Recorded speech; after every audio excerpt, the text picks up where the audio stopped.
terminar essa série de vídeos que a gente fez, né, esses 3 videozinhos sobre Laudato Si e o poder global, os assuntos principais, vamos dizer assim, as linhas gerais que os dois têm para o mesmo assunto. Então vamos começar em nome do Pai, do Filho e do Espírito Santo. Amém. Vinde, Espírito Santo, enchei os corações dos vossos fiéis. Acendei neles o fogo do vosso amor, enviai o vosso Espírito e tudo será criado e renovareis a face da terra. Deus, que instruís os corações dos vossos fiéis com a luz do Espírito Santo, fazei que apreciemos retamente todas as coisas segundo o mesmo Espírito, gozemos sempre da sua consolação, por Cristo Senhor nosso. Amém. Ó Maria concebida sem pecado, rogai por nós que recorremos a vós. Em nome do Pai, do Filho e do Espírito Santo. Amém. A gente vai falar nesse vídeo um pouco sobre essas questões de aborto, né? A Laudato Si aborda bastante. Não vou falar todos os pontos em que eu achei na Laudato Si, obviamente, mas são vários, implícito ou explicitamente.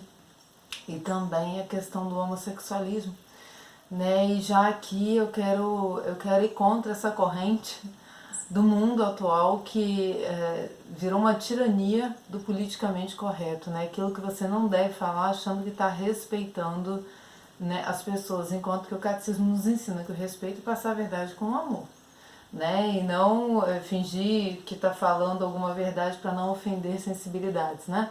Então, aí eu já quero começar lendo a página 107 aqui do Sanaúra, que ele diz justamente isso.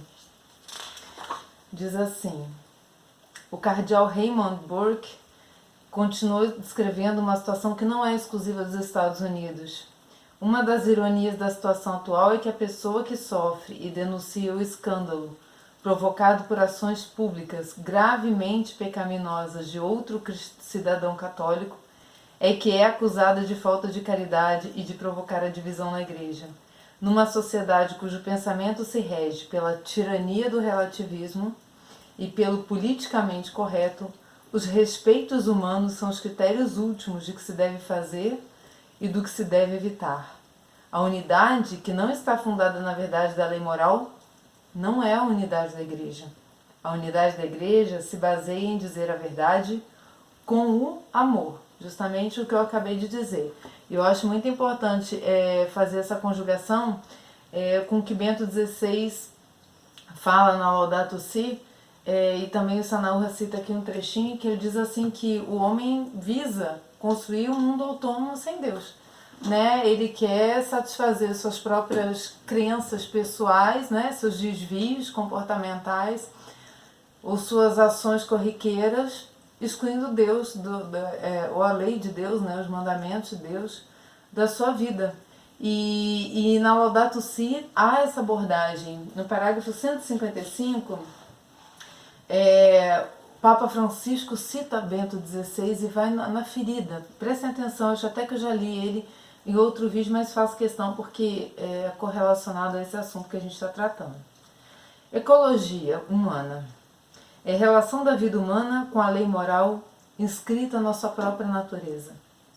Bento XVI vai dizer que ecologia do homem porque não é só a ecologia da natureza, a ecologia do homem, porque também o homem possui uma natureza que deve respeitar e não manipular como lhe apetece. É preciso reconhecer que o nosso corpo nos põe em relação direta com o meio ambiente e com os outros seres vivos. Uma lógica de domínio sobre o próprio corpo transforma-se numa lógica por vezes sutil de domínio sobre a criação. Aprender a aceitar o próprio corpo, a cuidar dele e a respeitar os seus significados é essencial para uma verdadeira ecologia humana. Também é necessário ter apreço pelo próprio corpo na sua feminilidade ou masculinidade, para se poder reconhecer a si mesmo no encontro com outro que é diferente. Portanto, não é salutar um comportamento que pretenda cancelar a diferença sexual, porque já não sabe confrontar-se com ela. E aí o Bento XVI, o Papa Francisco falou isso na catequese de 15 de abril de 2015. Então é curioso, né, porque ele cita aqui nesse parágrafo justamente um pensamento que é confrontante dessa política que visa destruir família, que visa reduzir a vida na terra, enfim. O cristão ele vai contra a corrente por várias questões. E eu já aproveito para entrar aqui na Cris Fidelis Light novamente, que a gente citou lá no vídeo passado, mas agora quando ele fala da questão ecológica, lá no, acho que é o 43, deixa eu só dar uma olhadinha aqui, o 43, ele vai dizer que o homem recebeu do próprio Deus a missão de dominar as coisas criadas e de cultivar o jardim do mundo. Mas essa tarefa que o homem deve desempenhar no respeito pela imagem divina que recebeu e, portanto, com inteligência e com amor, deve sentir-se responsável pelos dons que Deus lhe deu e continuamente lhe dá. O homem tem nas suas mãos um dom para transmitir e, possivelmente, mesmo melhorado, às gerações futuras, também elas destinatárias dos dons do Senhor. O domínio conferido ao homem pelo Criador não é um poder absoluto. O homem não pode fazer da sua natureza e da natureza do mundo o que ele quer. Nem se pode falar de liberdade de usar e abusar ou de dispor das coisas como melhor agrade. A limitação imposta pelo mesmo Criador desde o princípio expressa simbologicamente com a proibição de comer o fruto da árvore mostra com suficiente clareza que, nas relações com a natureza visível, nós estamos submetidos a leis, não só biológicas, mas também morais, que não podem impunemente ser transgredidas. Uma justa concepção do desenvolvimento não pode prescindir destas considerações relativas ao uso dos elementos da natureza, às possibilidades de renovação dos recursos e às consequências de uma industrialização desordenada, as quais propõem, uma vez mais, a nossa consciência, a dimensão moral que deve distinguir o desenvolvimento. O homem parte da dimensão moral e religiosa dele, né? Principalmente o católico, é distinguir todas as outras coisas, porque o ponto de vida, né? O seu Criador é Deus. Então, o ponto de vida do que os nossos parâmetros são a partir dos ensinamentos de Deus, né? Passados por Cristo, o Verbo encarnado. Então, eu já quero pegar aqui no Felipe Aquino, porque eu achei várias observações importantes nesse livro que a gente está lendo, Entrar pela Porta Estreita, a começar, que eu acho muito interessante a gente fazer, tudo bem, mas as leis, essas leis que o homem deve respeitar, que são as leis da natureza, elas se fiam onde? Ora, na ciência. E aí o Felipe Aquino, que também é um cara que eu já disse no vídeo anterior, que estudou no ITA, teve muito contato com a ciência, ao mesmo tempo em que ele estudava teologia, ele faz questão ele tem também o Dom Estevam Bittencourt também é muito ligado, né? A fé e a ciência, eles fazem muita correlação com essas duas matérias. E aqui nesse item que o Felipe Aquino faz nesse capítulo, ele fala ciência e fé. A fé faz uso da ciência para elucidar-se melhor. O Vaticano possui a Pontifícia Academia de Ciências.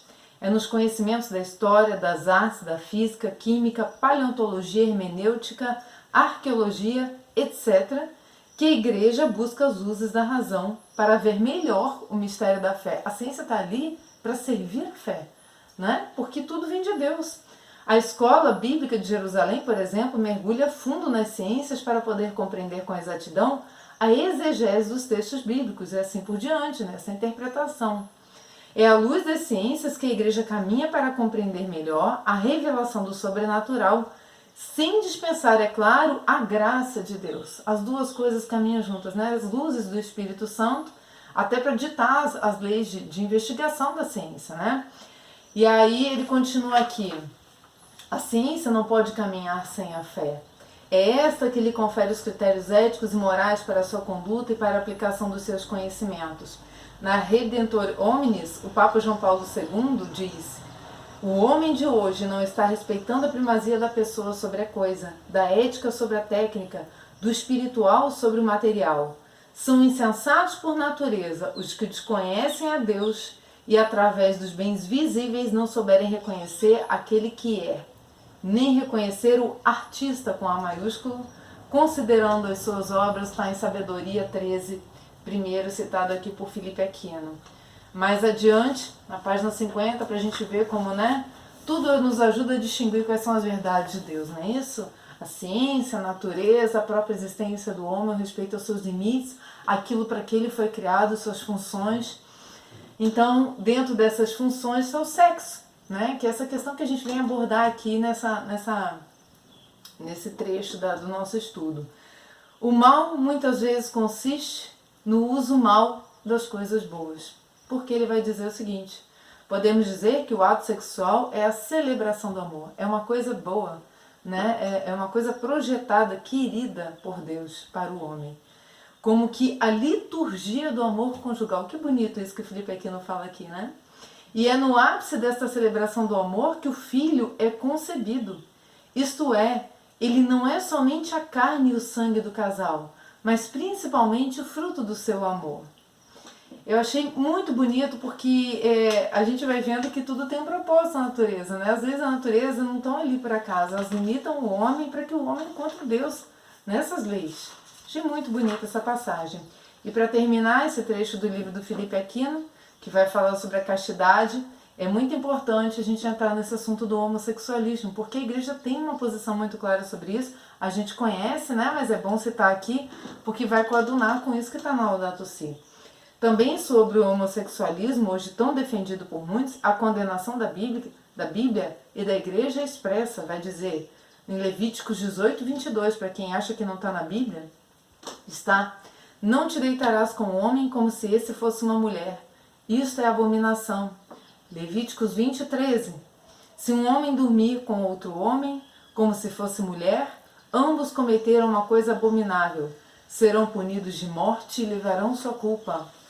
Que morte é essa, né? A morte eterna, não é que a gente vai matar, perseguir os homossexuais, não. A morte que ele está procurando, se desconfigurando o que Deus quis para ele, né? Fazendo uma dicotomia entre o corpo e a alma dele, né? Dando ao corpo o que o corpo pede sem dar à alma o que a alma pede. Essas coisas têm que estar em consonância para que a gente seja salvo. Conhecendo Deus, na carta aos Romanos, São Paulo vai dizer da mesma gravidade, ou seja, Novo Testamento, olha aí.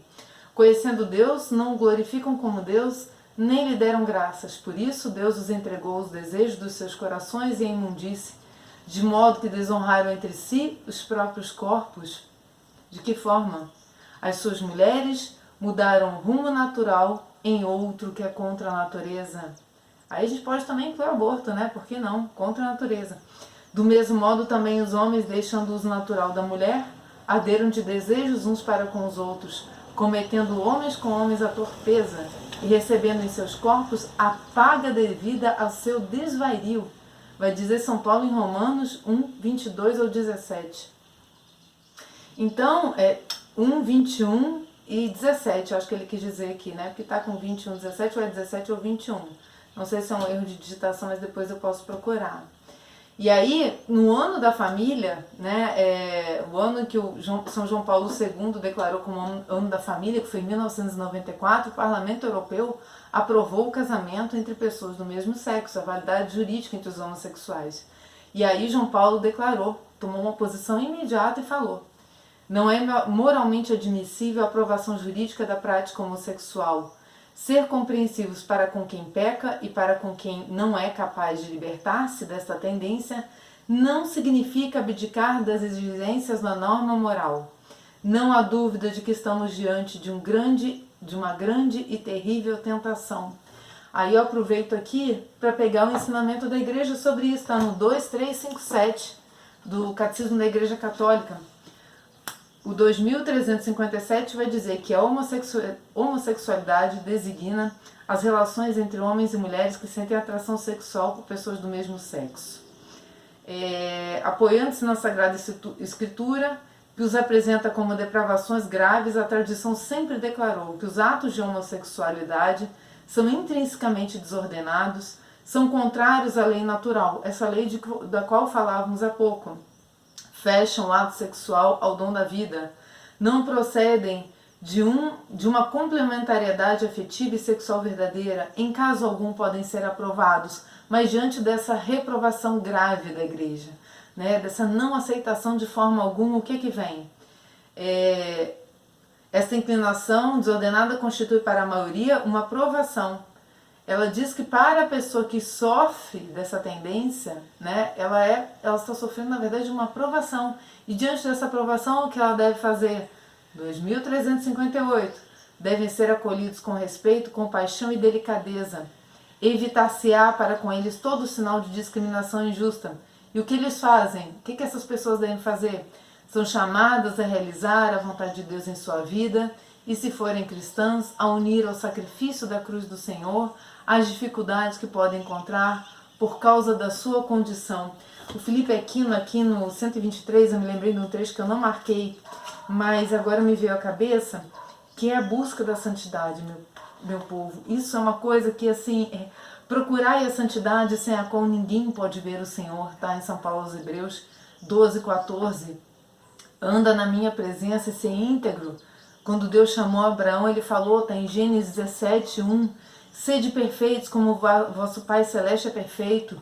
Jesus falou em Mateus 5:48, sede santos porque eu sou santo, Levíticos 11:44. A exemplo da santidade daquele que vos chamou, sede também vós santos em todas as vossas ações, disse aí o pontífice da nossa igreja, o primeiro pontífice da nossa igreja, São Pedro, na primeira carta dele, 1:15. Então o que não faltam são chamados, né? E oportunidades, muitas vezes essas provações que as pessoas passam, a gente há de saber que são graves e difíceis, né? Elas levam essa santidade, porque, gente, foi o que eu anotei aqui, né? Uma reflexão minha. A visão que devemos ter de lei é que mesmo que você desconheça ou não aceite, você estará sujeito a ela, né? E nesse caso, a ciência que nos ajuda a compreender essas leis, mas a ciência não tem uma posição, vamos dizer, clara sobre a fonte, a origem da homossexualidade. Mas, na verdade, eu tenho um estudo que Dom Estevão publicou, de um psicólogo que trabalhou 30 anos atendendo só, né, a maioria de homossexuais, e ele tem uma tese que eu posso aqui fazer um vídeo sobre isso para vocês também, que eu acho muito bonita, muito interessante a tese, né? Que vão dizer que nós somos intolerantes, que queremos a cura gay, mas não é, tá? E a igreja nos dando exatamente o caminho, tanto na Laudato Si, que a gente vai ler agora o 213, quanto no Catecismo da Igreja Católica, os teólogos, né? O Felipe Aquino da vida, as pessoas que estudam teologia, que falam para nós, um Dom Estevão. Então é a humildade de aceitar, né? E pedir a Deus a força para suportar isso. No 213, a Laudato Si, o Papa Francisco vai dizer que a importância central da família, ela se dá porque é o lugar onde a vida, o dom de Deus, pode ser convenientemente acolhida e protegida contra os múltiplos ataques a que está exposta, que são esses que a gente está falando aqui. E pode desenvolver-se segundo as exigências de um crescimento humano autêntico. Esse crescimento que se dá o quê?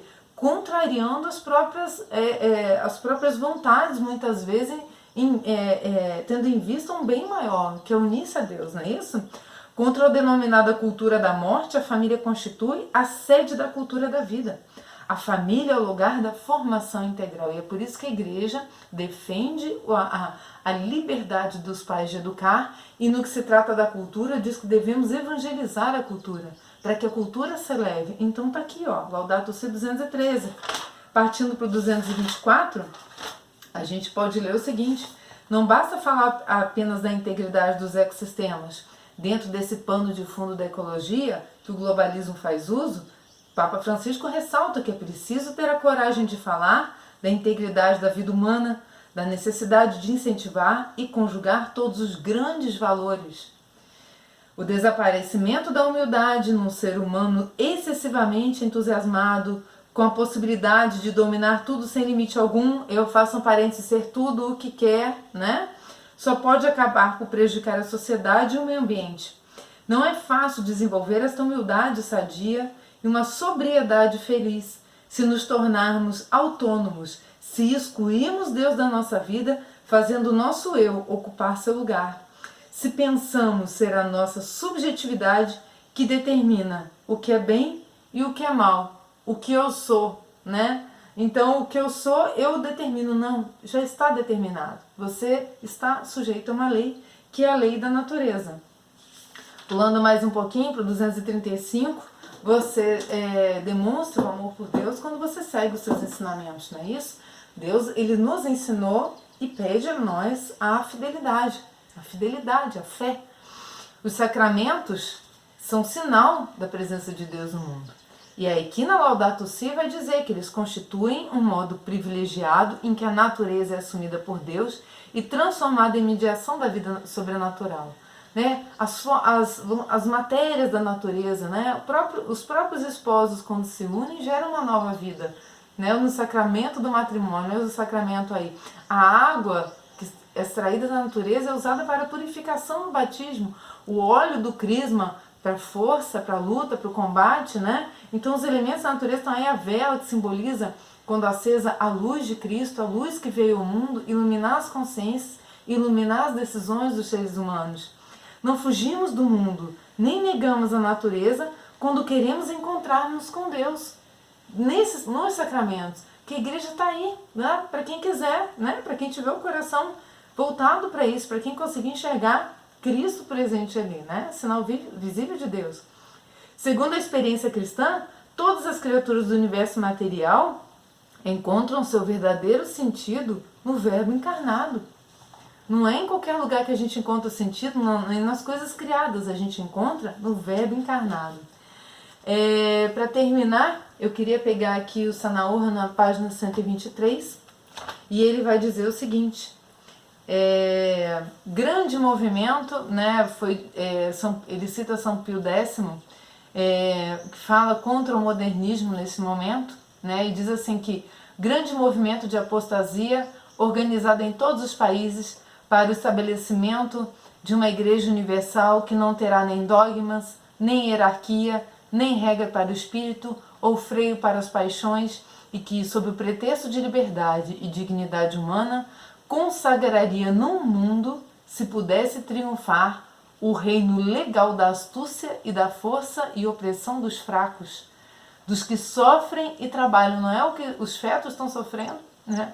Indefesos, fracos, né? A opressão desses fracos, dos que sofrem e trabalham, né? Os mais pobres, os mais humildes, que a gente sabe que justamente existe uma opressão desses países, nos países em desenvolvimento, que aqui no livro de Sanaúra, quem tiver curiosidade de pegar para ler, vai entender que movimento é esse, né? O movimento da grande apostasia. Então, realmente, os papas vêm alertando sobre isso ao longo dos tempos, mas infelizmente as coisas acabam acontecendo porque o mundo consome muito. Mas a doutrina da Igreja é clara, vai dizer Sanaúra aqui na página 103, em consciência, os católicos não devem participar de uma campanha de opinião a favor de uma lei injusta, aborto, contracepção, e nem praticar a contracepção, reconhecimento das uniões homossexuais, etc. Nem votar a seu favor no parlamento ou, como simples cidadãos, votar em quem a promove, acompanhar o seu senador, o seu deputado, e ver se ele realmente está agindo conforme ele falou que agiria, porque somos responsáveis por isso também. E aí, para terminar, ele vai dizer que a Congregação da Doutrina da Fé afirma: a consciência cristã bem formada não permite a ninguém favorecer, com o próprio voto, a atuação de um programa político ou de uma só lei em que os conteúdos fundamentais da fé e da moral sejam subvertidos com a apresentação de propostas alternativas ou contrárias ao mesmo. Quando a ação política, mais adiante ele vai dizer, se confronta com princípios morais que não admitem abdicações, exceções ou compromissos de qualquer espécie, é então que o empenho dos católicos se torna mais evidente e grávido de responsabilidade. Perante essas exigências éticas fundamentais e irrenunciáveis, os crentes têm efetivamente de saber que está em jogo a essência da ordem moral, que diz respeito ao bem integral da pessoa. Olha aí, ecologia integral, o bem integral da pessoa, a dignidade humana, em todas as suas fases, né, do nascimento, da concepção, até a morte natural, excluída a eutanásia. É o caso das leis civis em matéria de aborto e de eutanásia, olha aí, ó, que devem tutelar o direito primário à vida desde sua concepção até seu termo natural. Do mesmo modo a que afirmar o dever de respeitar e proteger os direitos do embrião humano. A Laudato Si fala sobre isso, sobre proteger mais os animais do que a própria vida humana, né? Essa busca de proteger, às vezes, até um inseto que é inconveniente, mas não protege um ser humano, que é fonte de vida, que tem ali uma alma, não é só um corpo, né, que você pode ser retirado e jogado no lixo, uma coisa, é um ser humano. Né? Do mesmo modo, há que afirmar e dever respeitar e proteger os direitos do embrião humano. Analogamente, devem ser salvaguardados a tutela e a promoção da família, fundada no matrimônio monogâmico entre pessoas de sexo diferente, e protegida na sua unidade e estabilidade perante as leis modernas em matéria de divórcio. Não se pode de maneira nenhuma pôr juridicamente no mesmo plano da família outras formas de convivência, como eles estão querendo dizer, famílias pluriformes, né? Isso é inconcebível para a Igreja Católica. Nem estas podem receber como tais um reconhecimento legal, nem legal a Igreja admite, né? Igualmente, a garantia da liberdade de educação que os pais têm em relação aos próprios filhos é um direito inalienável. Governo nenhum pode tomar os filhos, né, das mãos dos seus pais, nem pode promover ações que ajudem a exterminar a vida, como a gente vê aos montes leis sendo aprovadas. Agora eu acho que foi aonde? Foi num país aí da Europa também, agora esqueci o nome dele, que foi aprovada o aborto de novo, até 12 semanas, tá? Salvo engano, na CI digital. Mas é isso, gente, a igreja vai contra, né? A gente tem que ir contra também, porque professamos a fé, temos o nosso credo, creio na Santa Igreja Católica, Apostólica, né? Então a gente tem que ir contra mesmo. E a gente vai ser muito criticado por isso, a gente vai ser acusado de intolerante, de ser discriminador, né? A gente vai ser acusado de diversas coisas, mas Cristo também foi acusado, não se defendeu, né? Simplesmente fez a vontade de Deus, que Ele seja a nossa inspiração maior para a vida, junto com a humildade de Nossa Senhora. Assim seja. Seguimos aí nos próximos vídeos com outros assuntos que buscam aí defender a nossa fé e a integridade dos nossos pensamentos e ações. Obrigada pela atenção, até mais.